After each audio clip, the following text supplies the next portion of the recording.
Welcome back to Not So Obvious Watches. I'm Pete McConville.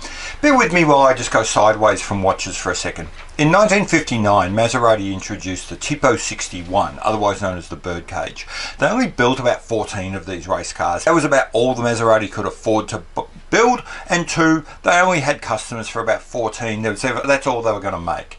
In 2013, one of these cars sold for around about £2.75 million.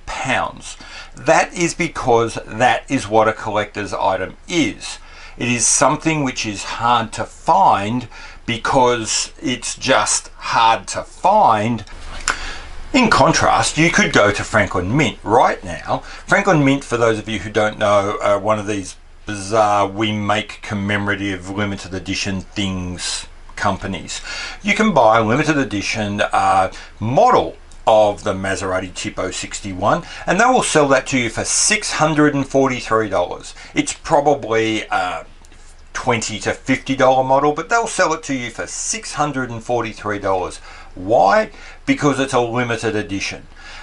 It's a limited edition because they chose to make it that way.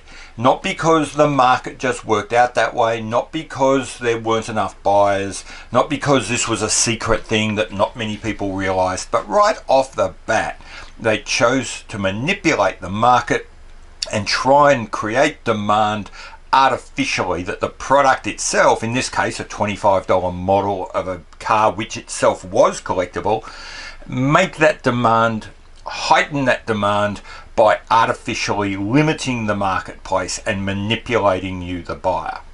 Which brings me to Hodinkee and Seiko and the new blue Alpinist. Okay, I am a Seiko fan and I'm actually a Hodinkee fan. I really quite like their website, I like their interviews, I read their stuff a lot. However, I must admit that the manipulation of the marketplace that we see in a lot of the Hodinkee sort of special and limited editions really irritates me. It is everything I don't like about modern marketing, and this sense that I'm being manipulated into wanting something that I wouldn't otherwise want, other than the fact that I'm being told it's somehow special. And I think that's why there's a lot of people at the moment who are getting pretty peeved at all of these limited editions and special editions and online marketing kind of deals. It's got nothing to do with the quality of the product that they're selling, but it's all about the artificiality of the supply to try and create demand. And I think it's really just beginning to shit a lot of people off. And it certainly does me.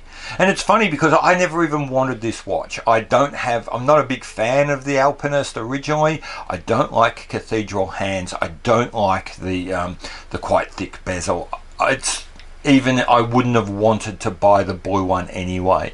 So this isn't a case of sour grapes. I wish I'd got one and I didn't. I was never in the marketplace. Not going to happen. My position here is much more kind of philosophical. This notion of saying we're going to artificially bump up demand, artificially create exclusivity purely by limiting the numbers I'm going to make in the first place and then controlling the distribution. That just really pisses me off.